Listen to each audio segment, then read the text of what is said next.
This is a land of gently rolling hills, undulant, soft, and feminine. Knobs rise almost into mountains, with intervening valleys prodigal with foliage. Here in the summertime, damp air weighs heavily and sometimes doesn't stir at all.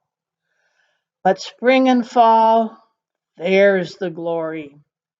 The early crocuses that speak of life's determination to live throughout the setbacks, the brilliance of breaking out forsythia, the fields of daffodil, the lacy redbud and dainty dogwood, or the vibrant colors of autumn. These are the times you remember and why you stay. Over 2 centuries ago, our foremothers, the first sisters of Loretto, discovered a deep, ever-present source of life and goodness undergirding their lives, and they learned that they could rely on it. They called it Providence.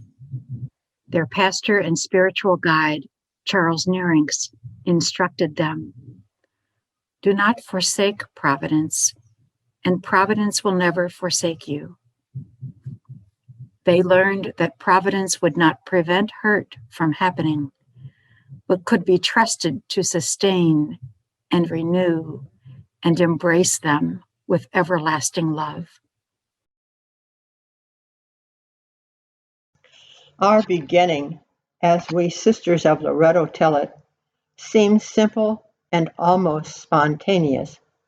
In 1812, a young woman from Maryland, Mary Rhodes by name, began teaching girls in an abandoned cabin on Hardin's Creek in St. Charles Parish. The cabin had a leaky roof and no floor but the bare ground. Charcoal and smooth boards could be used for pencil and paper, or inks made from the juice of oak balls. But soon 2, then 5, then 6 young women had gathered, desiring now to live together in religious community. Nearings encouraged them in their desire. By 1815, a rule had been developed, not only for the prayer and community life of the sisters, but also for their work of teaching. The latter giving specific details for curriculum, conduct, and schedule.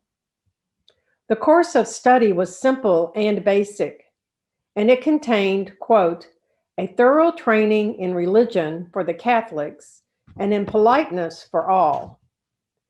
Notable for its breadth of vision is the first prescription in Nearings' rules for the school. No denomination is refused if willing to observe the rules of the school.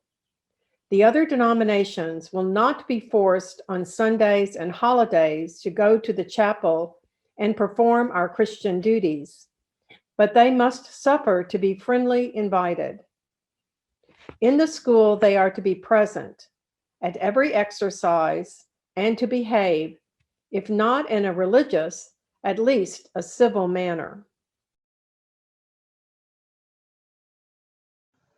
In 7 years' time, the number of Sisters of Loretto had grown to 80 members. By 1823, they had increased to 130. Their life was austere and difficult. Their willingness to sacrifice themselves for their mission was unbounded.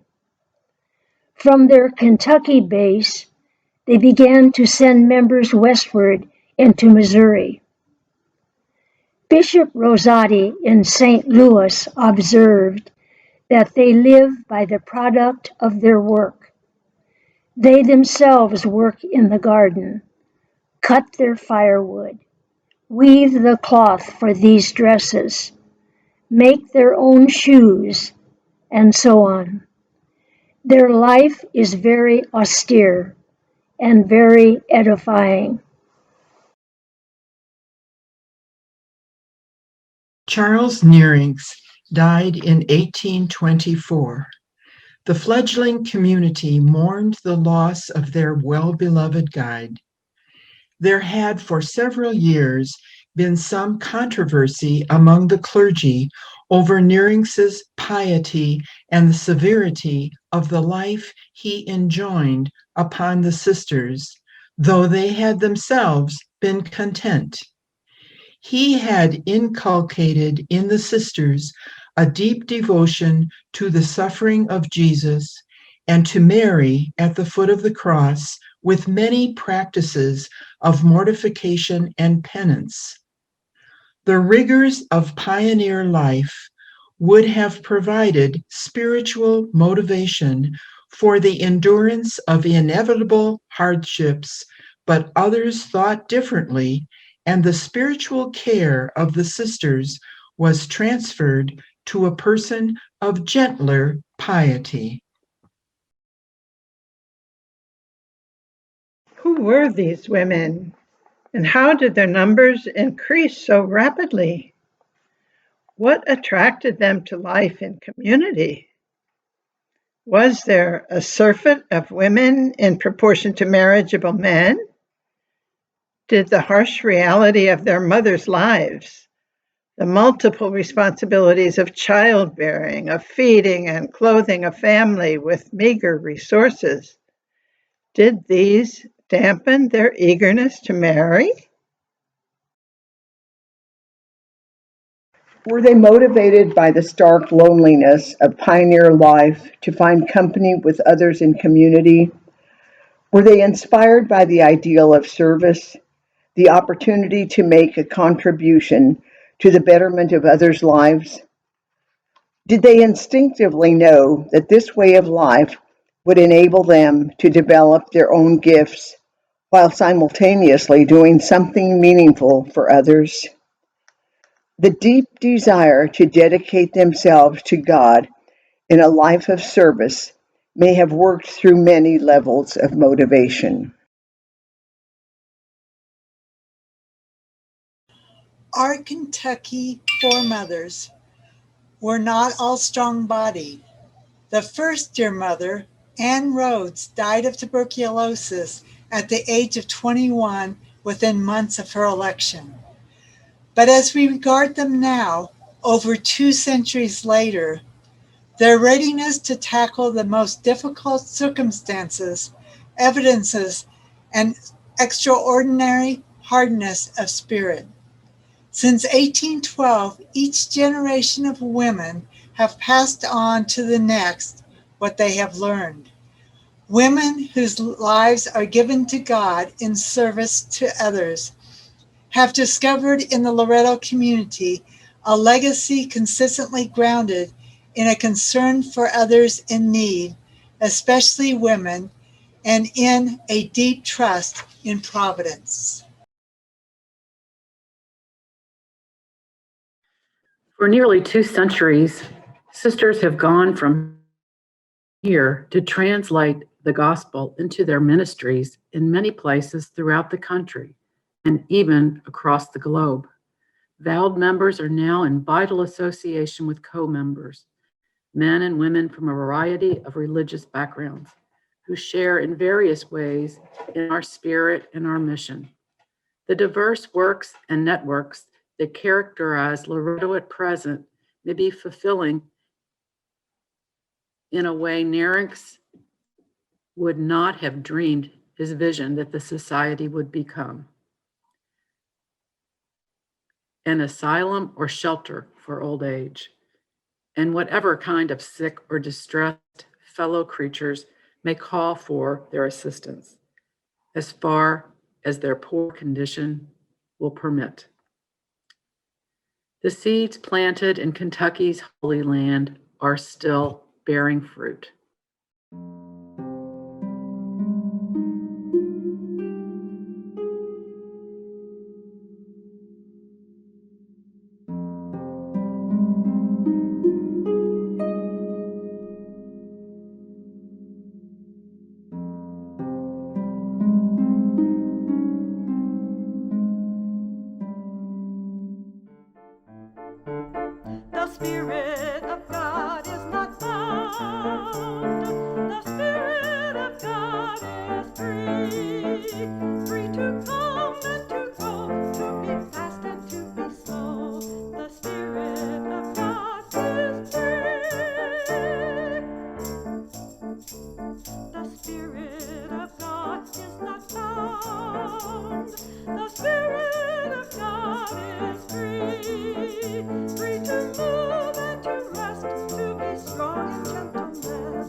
soul give thanks to the Lord, and all my being bless God's name. My soul give thanks to the Lord, and never forget God's love. The Lord binds up our wounds and heals our every ill. The Lord frees us from death and crowns us with compassion. My soul give thanks to the Lord, and all my being bless God's name. My soul give thanks to the Lord, and never forget God's love.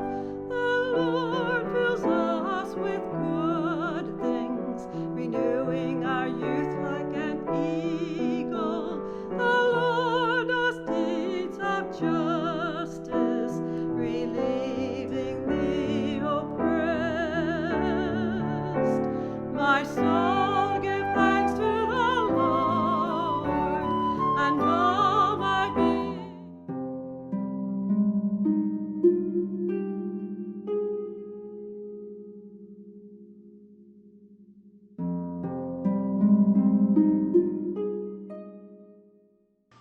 So I'm very glad to be able to talk about Loretto and my part in the celebration we're having at Foundation Day, April 25th.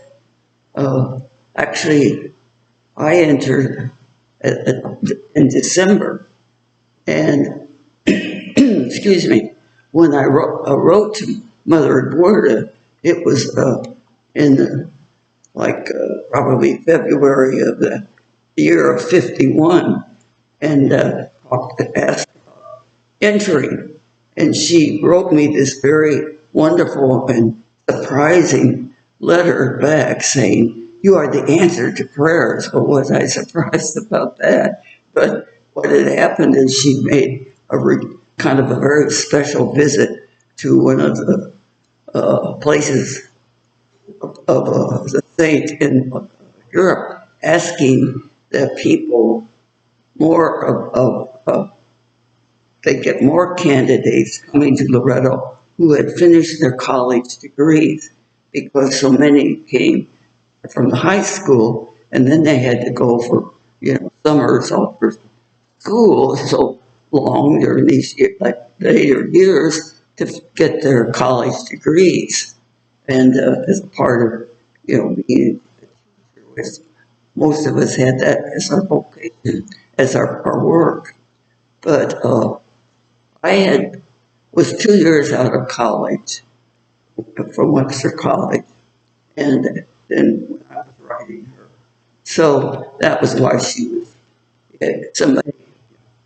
That was a wonderful welcome that I got. But anyway, we do celebrate our Foundation Day, and that is a time when we all celebrate belonging to the community. But we entered then in December finally. But I will tell you, the thing when I realized this was really when Mother Warder got the answer to the prayers, was the group that came. I came in June, class. It was about 15, I think, of us. Then in October, that following fall, there were 15 people who had just graduated from college. So that was the group that was the answer to prayers, I think. But, we do celebrate in December, our class does. We do celebrate, but particularly in April, because at the time being when the order began, so it's great to celebrate the Jubilee whenever it is, any time of the year.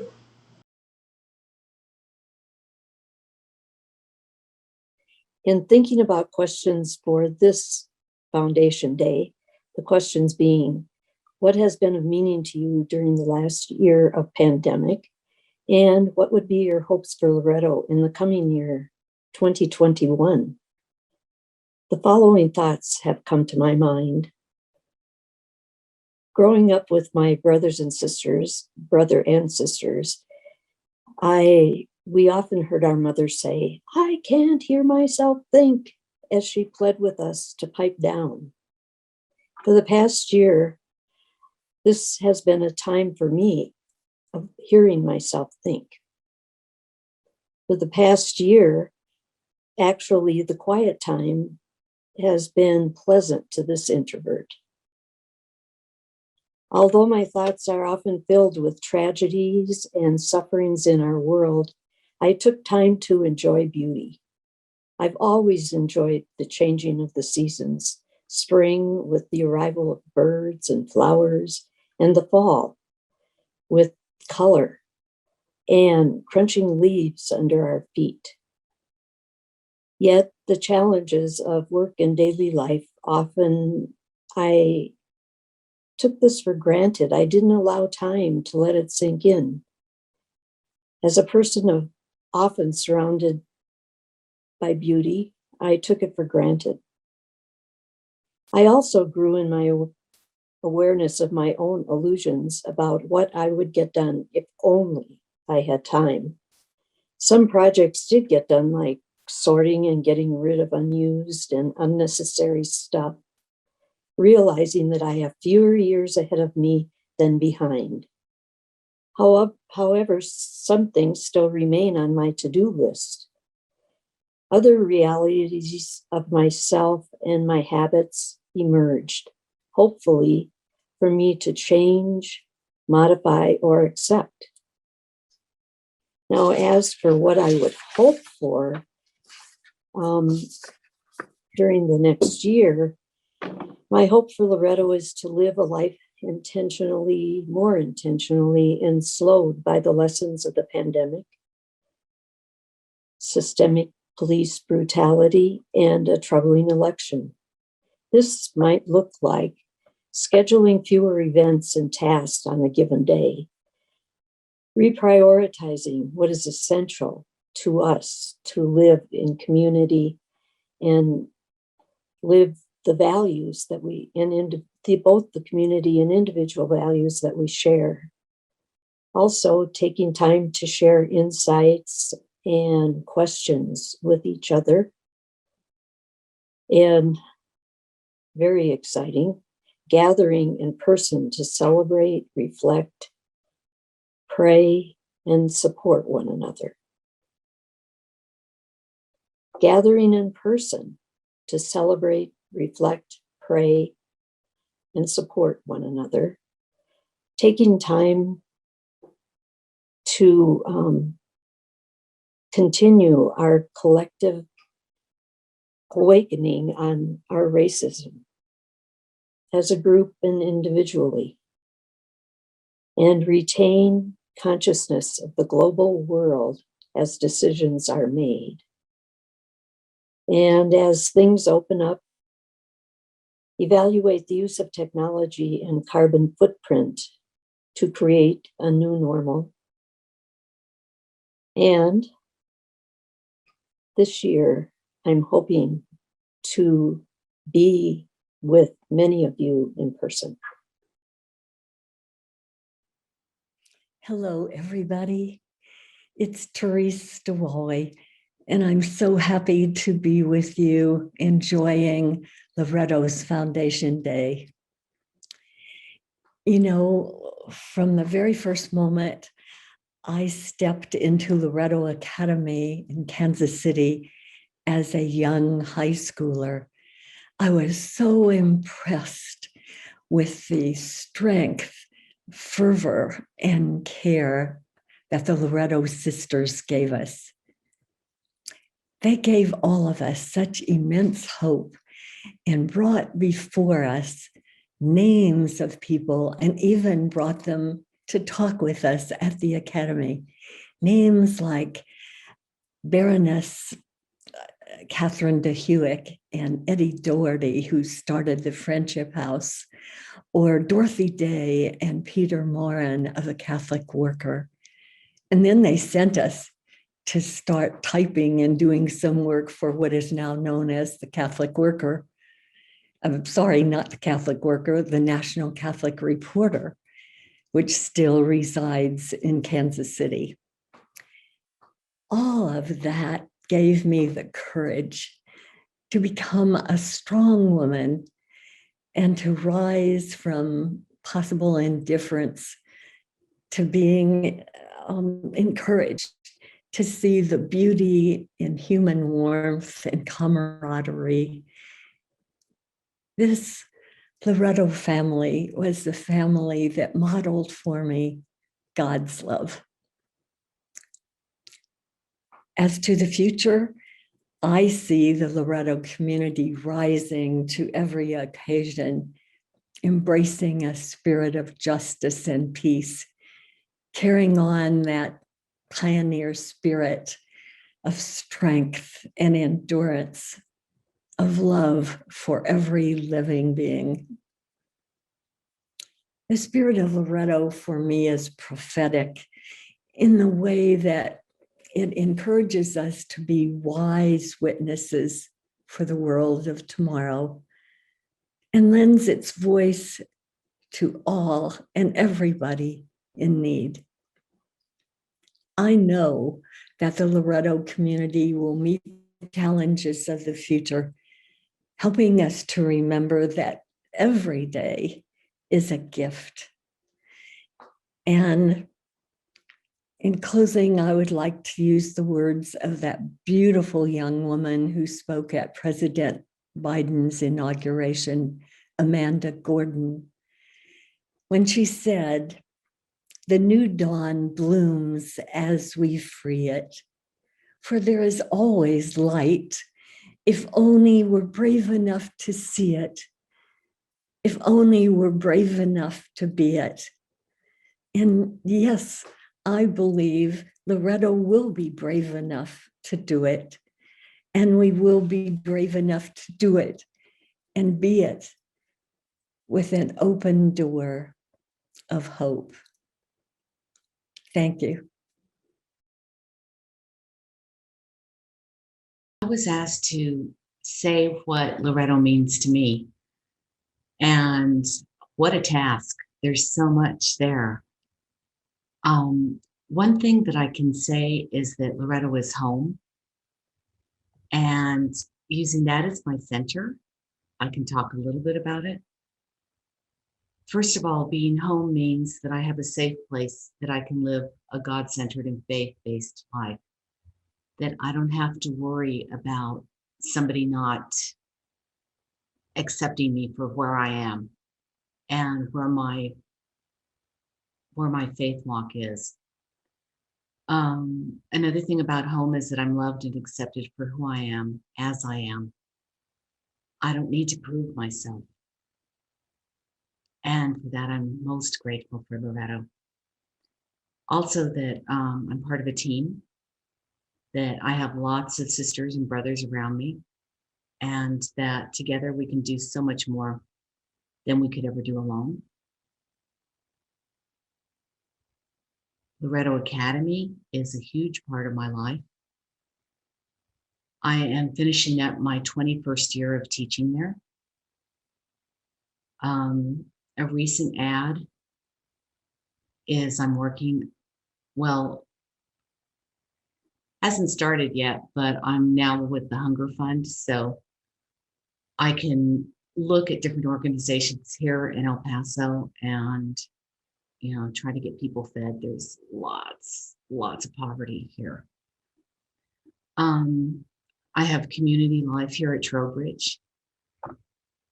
We pray together, we laugh together, we pitch in and do things together. It's good. It's good here. And also the thing that I've noticed, you know, when I've been thinking about it, is that Loretto has stretched me. I have done things that I wouldn't typically have done. So, it's like I'm fed and I'm nurtured and I'm cared for. And at the same time, I'm, challenged to go out there and do things. So it's a good mix. And I'm very, very grateful for Loretto. And I just wish everybody a happy Foundation Day. And yeah, thank you for being you.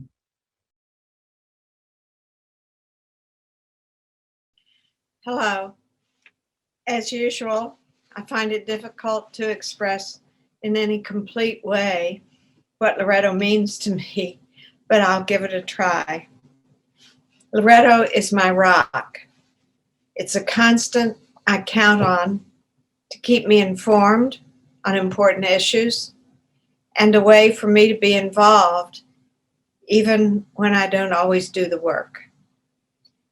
But more importantly, I count on Loretto to offer me the spiritual sustenance I need for living. I know that sustenance will always be there and that I will continue to participate in the evolving presence of the Holy and I have Loretto to thank for that. I do what I can and what I feel comfortable doing, and sometimes I do what I don't feel comfortable doing. Loretto has taught me that. Friendships have been enormous through Loretto.